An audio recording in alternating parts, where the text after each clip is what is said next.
तो हम श्रवण कर रहे हैं 19वां अध्याय मध्य लीला श्री श्री चैतन्य चैतामृत। तो यहाँ वर्णन कर रहे हैं कि जिस प्रकार इस विराट जगत की सृष्टि करने से पहले भगवान जी ने क्या किया, ब्रह्मा जी के हृदय में सृष्टि की पूरी जानकारी को, वैदिक ज्ञान को प्रकट कर दिया।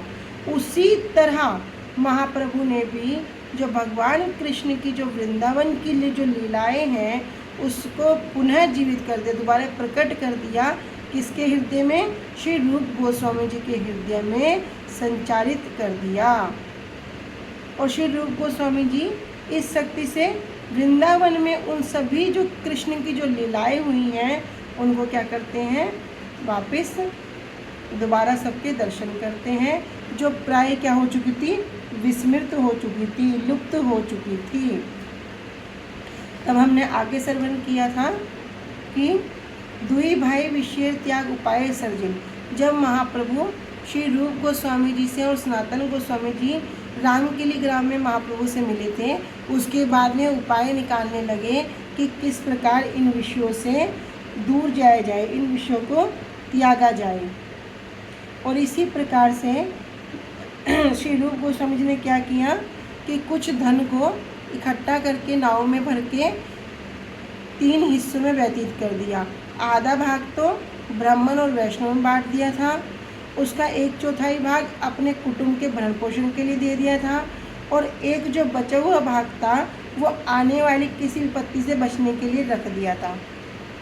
किसी एक व्यक्ति के पास सनातन गोस्वामी जी के लिए क्या किया था, 10,000 मुद्राएं रख दी थी, जिससे वो समय आने पर काम आ जाए। इधर रूप गोस्वामी जी सब सुनते हैं कि महाप्रभु जगन्नाथपुरी वापस आ गए हैं और वन के मार्ग से अभी कहाँ जाएंगे, वापस वृंदावन जाने की तैयारी कर रहे हैं। पहले तो गए थे मुख्य मार्ग से, लेकिन अब जो जाएंगे वे वन के मार्ग से जाएंगे। तब उन्होंने क्या किया, 2 लोगों को पता करने के लिए भेज दिया कि वे कब प्रस्थान करेंगे और आकर मुझे शीघ्र उनका समाचार बताना। मैं उन्हीं समाचार के अंतर्गत उसी के अनुरूप अपने कार्यक्रम को बनाऊंगा। तो इस प्रकार इधर सनातन गोस्वामी पाद जी विचार करते हैं कि राजा तो मुझसे बड़ा प्रीति करता है, और जब तक प्रीति रहेगी तो मेरे लिए क्या होगा, बंधन रहेगा। अगर किसी प्रकार से राजा मुझसे रुष्ट हो जाए तो मेरा छुटकारा हो जाएगा। तो इसी बात को विचार करते हुए श्री सनातन गोस्वामी पाद जी ने क्या किया, अभी राज दरबार में जाना बंद कर दिया। और क्या छल किया कि मेरे जो स्वास्थ्य है, अभी मैं अस्वस्थ हूँ, वो ठीक नहीं है। तो राजा ने क्या किया, पहले तो वैद्य को भेजा कि जाओ सनातन गोस्वामी जी को, उनका क्या नाम था, साकर मलिक, देख के आओ। किंतु बाद में वे खुद भी जाते हैं। और इधर सनातन गोस्वामी पाद जी क्या करते हैं, बड़े बड़े जो भट्टाचार्य पंडित हैं, 20-20, 30-30 लोग, उन सबको घर पर बुलाकर भगवत विचार करते हैं। तब हमने श्रवण किया था श्रीमद् भागवतम, कि श्रीमद् भागवतम पर जब विचार करते हैं तो वहाँ पर वर्णन है, श्रीमद् भागवतम पुराण अम्लम यद वैष्णवानां प्रियम यस्मिन् पारमहंस्यम एकम मलम ज्ञानम परम गीयते यत्र ज्ञान विराग भक्ति सहितम नमस्कर्य आविष्कृतम तस्नवन सुपठन विचारण परो भक्त्या विमुच्य नरा। कि श्रीमद् भागवतम कैसा ग्रंथ है, यद्यपि बहुत सारे ग्रंथ हैं कर्मी के लिए, ज्ञानी के लिए, योगियों के लिए, लेकिन जो व्यक्ति, जो जीव वास्तव वस्तु की प्राप्ति के लिए लगा है वो इनमें नहीं फंसता, वो इनमें नहीं फंसेगा, वो क्या करेगा, आगे बढ़ता जाएगा। लेकिन अगर कोई कर्मी है फिर वो फल स्तुति देखेगा, अच्छा ऐसा करने से मुझे वस्तु की प्राप्ति हो जाएगी, बस वो वहीं फंस गया, फिर वो आगे नहीं बढ़ पाएगा। किंतु जब वास्तव वस्तु की प्राप्ति करनी हो तब क्या होगा, आगे बढ़ना पड़ेगा।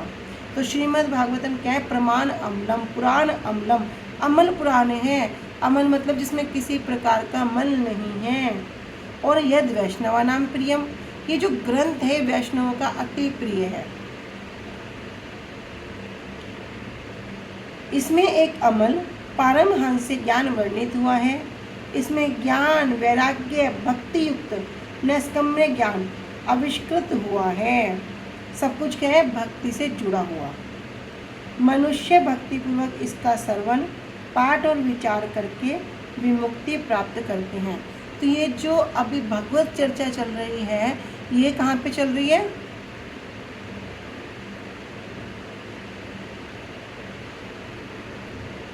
तो विचार चल रहा है श्री सनातन गोस्वामी पाद जी और जो भट्टाचार्य लोग हैं, पंडित हैं, उनको बीच में। आर दिन घोड़ेश्वरे संगे एक जन, आचंबिते गोसाई सभाते कैल आगमन। आर दिन अर्थात जब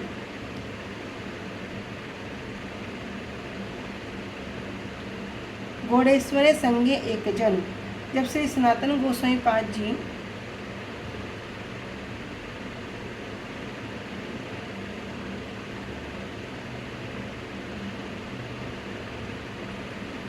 क्या कर रहे हैं?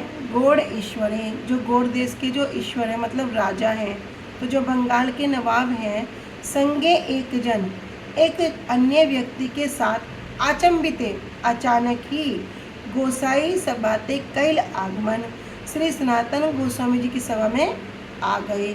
मतलब राजा ने क्या विचार किया कि मैं जाकर उनको देखता हूँ क्या बात है, और वे अचानक ही वहाँ पर उपस्थित हो गए। पास सहा देखिया सबे संभ्रमे उठिला, संभ्रमे आसन दिया राजा रे बसाइला। तो इधर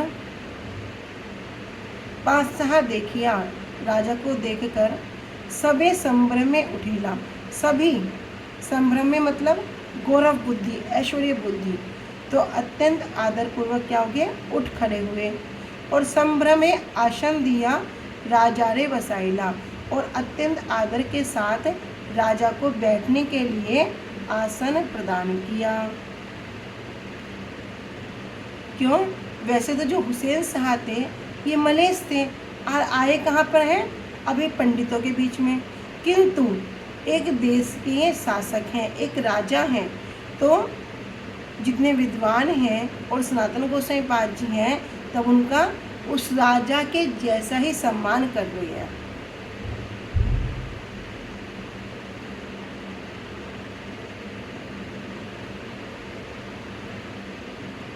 तो जब श्री सनातन गोस्वामी जी की विद्वान ब्राह्मणों के साथ गोष्ठी चल रही थी, तब एक दिन अचानक बादशाह एक व्यक्ति को अपने साथ लेकर वहां आ पहुँचे। बादशाह को देखकर सभी ब्राह्मण और श्री सनातन उठकर खड़े हो गए और उन्होंने आदरपूर्वक आसन देकर राजा को सम्मान करते हुए बिठाया। अनुभाष्य। घोड़ेश्वर अलाउद्दीन सैयद हुसैन शाह शरीफ मक्का 1420 शकाब्द से 1443 शकाब्द तक गौड़ के सिंहासन पर अधिष्ठित थे। इसलिए 1424 शकाब्द में यही हुसैन शाह ही श्री सनातन की सभा में उपस्थित हुए। तो इनका वर्णन दिया है कि ये कब से कब तक उस पद पर थे और कौन वहाँ पर उपस्थित हुए थे। राजा कहे तुम्हारे स्थाने वैद्य पाठाई लूँ, वैद्य कहे व्याधि नहीं सुस्त ये देखी लूँ। तब राजा कह रहा है कि मैंने तुम्हारे स्थान है, तुम्हारे पास वैद्य एक पाठाई लूँ, एक वैद्य को भेजा था कि जिससे जो आपका शरीर अस्वस्थ है वो क्या कर सके, ठीक कर सके। तब वैद्य कहे व्याधि नहीं, तब वैद्य ने आकर मुझसे बताया कि उनको कोई व्याधि नहीं है, कोई बीमारी नहीं है। सुस्त ये देखिनू, ये मैंने देखा है, क्योंकि वैद्य के विचार से क्या है, तुम पूर्ण रूप से स्वस्थ हो। आमार ये किछु कार्य सब तुमा लैया, कार्य छाड़ी रहीला तुम्ही घरे ते बसिया। आमार किछु कार्य, कि मेरा जो कुछ भी कार्य है सब तुमा लैया, सबके सब तो तुम करते हो, सबके लिए तो मैं तुम पर निर्भर हूँ, डिपेंड हूँ। कार्य छाड़ रहीला, और तुम क्या कर रहे हो?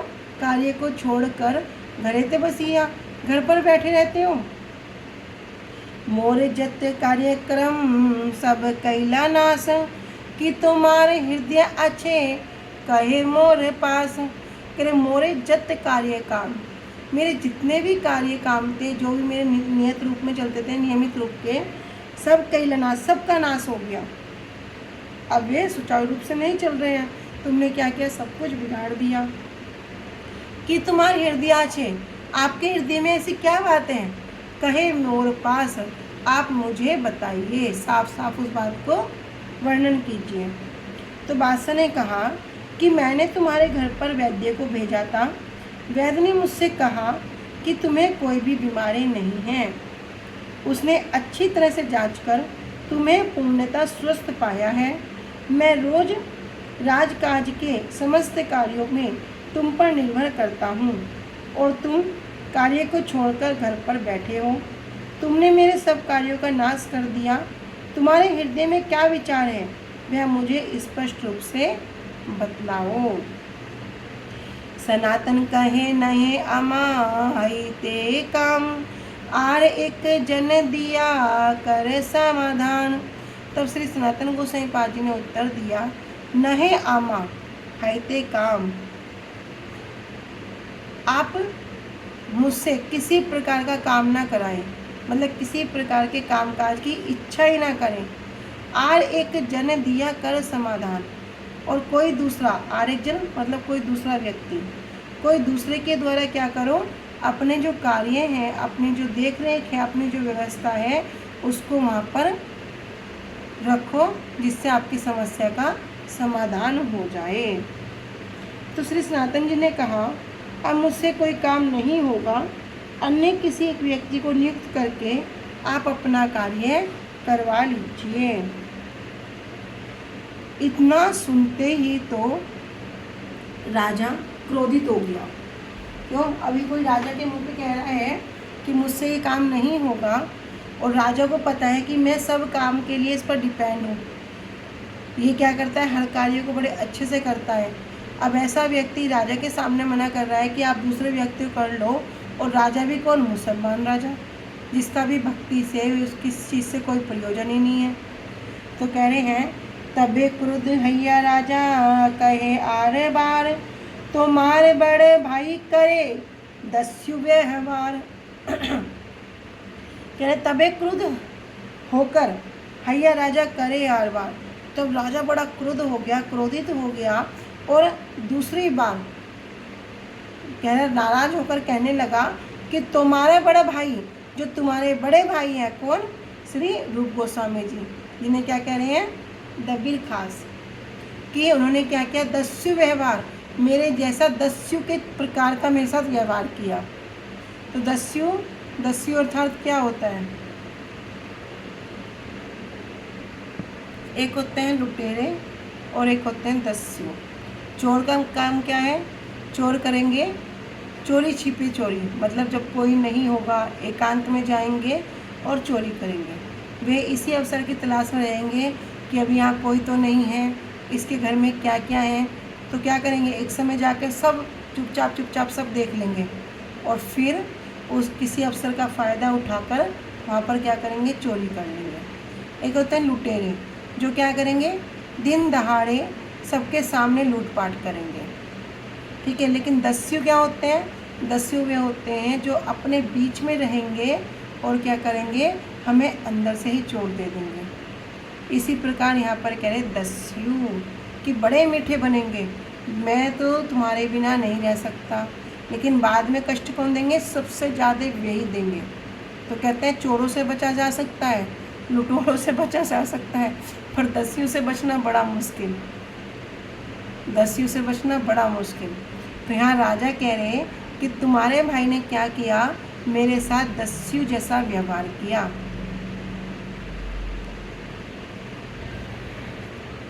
जीव पशु मारी कैले चाकला सब नाश, एथा तुम्हें केला मोर सर्व कार्य नाश।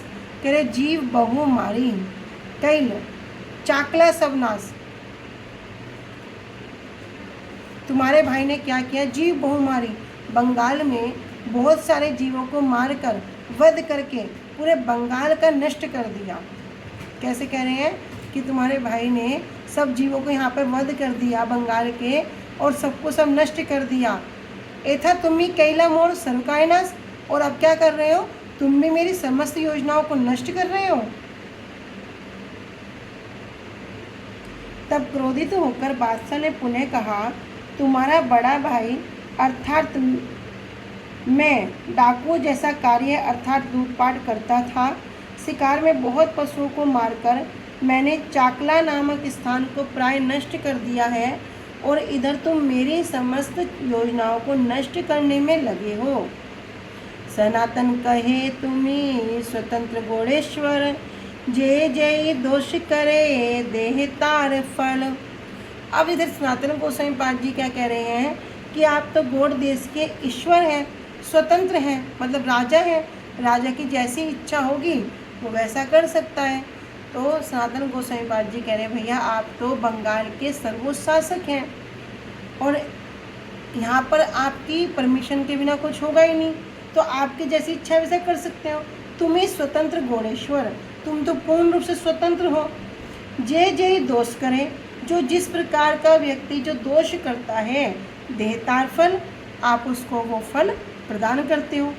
इतना सुनते ही अभी राजा तो क्रोधित थे ही, और ये बात को सुनकर अभी और क्रोध हो गया। एत सुनी घोड़ेश्वर उठी घरे गेला, पलाई बे बलि सनातनेर बंधीला। तो क्या किया, इतना सुनते ही बादशाह तो उठकर पूरा क्रोधित होकर अपने स्थान पर चला गया, और उसने क्या किया, पलाई बलि, तुरंत वहाँ से कुछ सैनिकों को भेज दिया कि सनातन को क्या करो, बंदी बनाने का आदेश दे दिया कि जिससे वो कहीं भाग ना जाए। क्यों भाग ना जाए, क्योंकि राजा को पता है कि ये सब कार्य में निपुण है, स्वार्थ है। तभी कह रहे राजा मुझसे जो प्रीति करता है वही बंधन का कारण है। यदि राजा मुझसे रुष्ट हो जाए तभी कुछ उपाय निकल सकता है। अभी राजा तो क्रोध थे ही, अब इधर सनातन गोस्वामी पाद ने कह दिया कि भैया तुम तो राजा हो, जो जैसा दोष करेगा आप उसको दंड दो। इतना सुनते ही राजा घर चले गए, और वहाँ से कुछ सैनिकों को सनातन गोस्वामी पाद जी को बंदी बनाने के लिए भेज देते हैं। क्यों भेजे, कह रहे जिससे वो कहीं भाग भी ना जाए। ये सुनकर बादशाह उठकर अपने घर चला गया, और उसने श्री सनातन को बंदी बनाने का आदेश दिया, जिससे वह कहीं भाग ना जाए। अमृत प्रभा भाष्य। श्री भक्ति विनोद ठाकुर जी वर्णन कर रहे हैं कि सुना जाता है कि श्री सनातन गोस्वामी जी को बादशाह हुसैन शाह छोटा भाई मानता था। जब श्री सनातन ने कर्म त्याग की अत्यंत दृढ़ता दिखलाई कि मैं इस प्रकार के अब कार्य नहीं करूँगा, और जो शेष जीवन है अभी क्या करेंगे, भगवत चर्चा भगवत भजन में व्यतीत करूँगा, तो जो कर्म त्याग है उसकी क्या करी, दृढ़ता दिखानी पड़ी। तब हुसैन शाह ने प्रणय रोषपूर्वक कहा कि मैं तुम्हारा बड़ा भाई हूँ, मैं बिल्कुल भी राज्य का पालन नहीं करता हूँ। प्रणय रोषपूर्वक मतलब अभी प्रेम के द्वारा रोष दिखा रहे हैं, मतलब प्रेम भी है और रोष भी है, तो प्रेम के साथ रोष को प्रकट कर रहे हैं कि मैं तुम्हारा बड़ा भाई हूँ, मैं बिल्कुल भी राज्य का पालन नहीं कर सकता हूँ। मैं तो सेना को लेकर युद्ध के द्वारा केवल देश विदेश को लूटते हुए घूमता हूँ, एवं जाति से यवन होने के कारण गोड़ चाकला में शिकार करके बहुत से जीव पशुओं को नाश ही करता हूँ। तुम पर ही मेरा विश्वास है। तुम्हारा बड़ा भाई मैं जब केवल डाकुओं के जैसा कार्य तथा जीवों के नाश के कार्य में ही लगा हुआ था, राजा अपने लिए कह रहा है कि जब मैं इस प्रकार के कार्यों में लगा हुआ था, और छोटे भाई तुमने भी तब कार्य का परित्याग किया तो मेरा सब प्रकार के कार्यों का नाश कर दिया। अब राज्य किस प्रकार चलेगा। श्री सनातन के ने छोटे भाई के नाते परिहास करते हुए कहा। तो इधर भी अभी सनातन गोस्वामी पाद जी क्या कर रहे हैं, उसी नाते उसी रिश्ते से छोटे भाई के नाते प्रयास करते हुए कह रहे हैं कि आप तो गौड़ देश के बादशाह हैं, स्वतंत्र राजा हैं, आपके पास दंड प्रदान करने की पूर्ण सत्ता है। जो जैसा भी दोष करता है आप उसे उसका फल प्रदान करते हैं। इस वचन में गूढ़ रहस्य है कि राजा स्वयं डाकुओं जैसा व्यवहार करता है, इसलिए वह उसका फल ग्रहण करे। क्या रहस्य है कि राजा क्या कर रहा है, लोगों को जो मारता है, काटता है, वध करता है, तो स्वयं ही क्या कर रहा है, डाकुओं के जैसा व्यवहार करता है। तो क्या करे, उसके फल जो है उसको ग्रहण करे।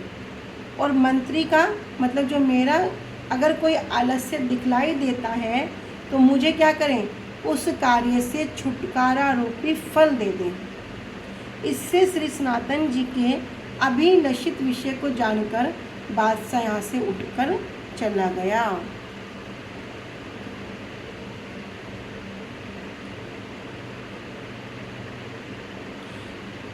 हेन काले गेल राजा ओडिया मारीते, सनातन कहे तुम्ही चल मोरे साथे।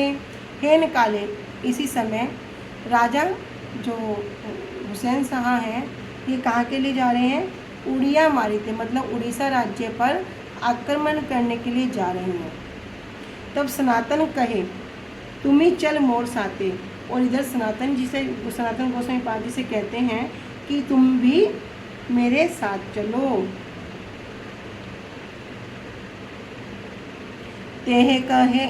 तेहो कहे जाबे तुम्ही देवताए दुख दीते, मोर शक्ति नाही तोमार संगे जाइते। तो श्री सनातन गोस्वामी पाद जी ने उत्तर दिया, जाबे तुम्ही देवताए दुख दीते, उड़ीसा क्या है, जगन्नाथपुरी, जगन्नाथ जी का वास स्थान। कह रहे तुम क्या कर रहे हो, तुम पूर्ण पुरुषोत्तम भगवान को दुख देने के लिए जाना चाहते हो। तुम उड़ीसा जा रहे हो किसको, भगवान को कष्ट देने के लिए। मोर शक्ति ना है, मेरे अंदर इतनी सामर्थ्य नहीं है कि मैं आपके संग में जाऊं।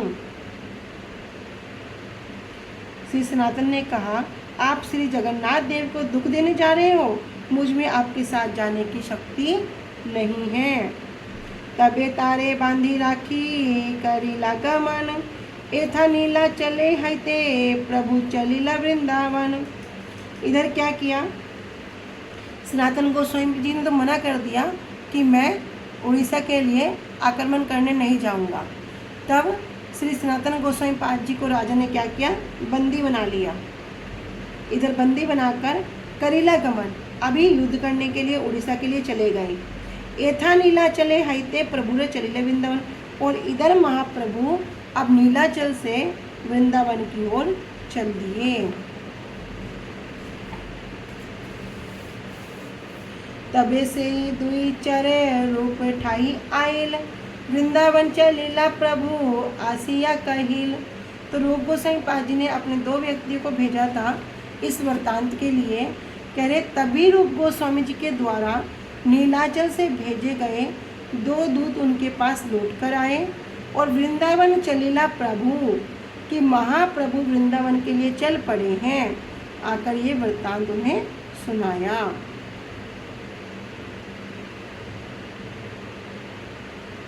सुनिया से रूप लिखिल सनातन ठाई, वृंदावन चलीला श्री चैतन्य गोसाई। तो ये समाचार पाकर श्री रूप गोस्वामी जी ने एक पत्र देकर क्या किया, सनातन गोस्वामी पाद जी को एक पत्र लिख दिया। क्या लिखा कि वृंदावन चलीला श्री चैतन्य गोसाई कि महाप्रभु वृंदावन के लिए चल दिए हैं। आमी दुई भाई चलीलांग ताहारे मिलते, तुम्ही ये तेछे छुट्टी आहिस्ता हाइते। आमी दुई भाई कौन, कि श्री रूप गोस्वामी जी और अनुपम मलिक जी, दोनों के दोनों क्या कर रहे हैं, हम उनसे मिलने के लिए यहाँ से चल रहे हैं। और तुम भी क्या करना, तेछे छुट्टी आहिस्ता हाइते, किसी प्रकार छुटकर आकर हमसे मिलना। तो दूतों की बात सुनकर श्री रूप गोस्वामी जी ने क्या किया, श्री सनातन गोस्वामी पाद जी के पास पत्र लिखा। श्री चैतन्य गोसाई वृंदावन के लिए चल पड़े हैं, हम दोनों भाई उनसे मिलने के लिए जा रहे हैं। आप भी वहाँ से जिस किसी प्रकार से छुटकर आ जाइए। आमी दुई भाई, मैं रूप और हमारे छोटे भाई अनुपम। तो रूप गोस्वामी पाद जी ने एक पत्र लिख दिया जो संदेश वाहक के द्वारा सनातन गोस्वामी पाद जी के पास भिजवा दिया। और आगे लिख रहे हैं उसमें कि 10 सहस्त्र मुद्रा ताछा तथा आछे मुदी स्थाने ताहा दिया कर श्रीग आत्मविमोचने। और क्या किया कि श्री रूप गोस्वामी पाद जी कह रहे हैं कि मैंने किसी के पास 10,000 मुद्राएं में रख के आया हूँ, तुम उस धन का उपयोग करके क्या करो, श्रीग आत्मविवेचने, अपने आप को किसी प्रकार छुड़ा लो। ये छे छूटी तुम्ही आइस वृंदावन, एत लिखी दुई भाई करीला गमन। जैसे तैसे छूटी, कैसे भी करके जैसे तैसे छूटकर आप क्या करो, आछे तुम्ही आइस वृंदावन, तुम श्रीघी वृंदावन आ जाओ। एत लिखी, ऐसा लिखकर, दुई भाई करीला गमन, इतना लिखकर दोनों भाई वृंदावन के लिए चल पड़े। कह रहे गौड़ देश में अमुक व्यापारी के पास 10,000 मुद्राएं रखी हैं, उनके द्वारा श्रीघी अपने आप को छुड़ा लो। जिस किसी प्रकार से छूटकर आप वृंदावन आ जाइए। इतना लिखकर दोनों भाई महाप्रभु से मिलने के लिए चल पड़े। अनुपम मलिक तारे नाम श्री वल्लभ, रूप गोसाई छोटे भाई परम वैष्णव। कह रहे अनुपम मलिक, तार नाम श्री वल्लभ। श्री रूप गोस्वामी जी के जो छोटे भाई हैं ये परम वैष्णव थे, उनका नाम श्री वल्लभ था, उनको अनुपम मलिक नाम दिया गया था। ताहारे लैया रूप गोसाई परियागे आइला, महाप्रभु ताहा सुनी आनंदित हैया हैला। कह रहे ताहा लैया रूप गोस्वामी, उनको साथ लेकर, किसको, श्री वल्लभ जी को साथ लेकर रूप गोस्वामी कहाँ गए, प्रयागे आइला, प्रयाग में आ पहुँचे। महाप्रभु ताहा सुनी आनंदित हैला, इधर महाप्रभु भी वहीं होने के विषय में सुनकर वे बहुत आनंदित हुए। देखो इधर जगन्नाथपुरी से महाप्रभु चले हैं और इधर श्री रूप गोस्वामी पाद जी अनुपम मलिक के साथ चल रहे हैं अपने छोटे भाई के साथ। इधर महाप्रभु प्रयाग पहुँचे और इधर श्री रूप गोस्वामी जी अपने भाई के साथ प्रयाग पहुँच गए। अभी हम एक और करते हैं, उसके बाद विश्राम देंगे। प्रभु चलिया छेन बिंदु माधव दर्शने, लक्ष लक्ष लोक ऐसे प्रभु र मिलने। प्रभु चलिया छेन, वहाँ से महाप्रभु कहाँ जा रहे हैं, बिंदु माधव दर्शने, बिंदु माधव जी का दर्शन करने के लिए जा रहे थे।